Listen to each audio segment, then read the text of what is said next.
We are concerned because the birds have selected this site.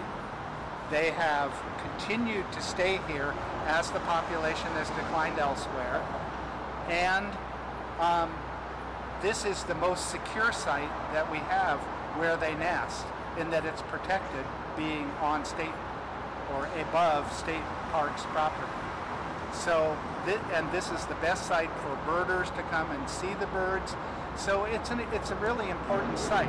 If it's torn down, the birds might go somewhere else, but you're forcing them to go somewhere that they've chosen not to be in now, and that's taking a risk.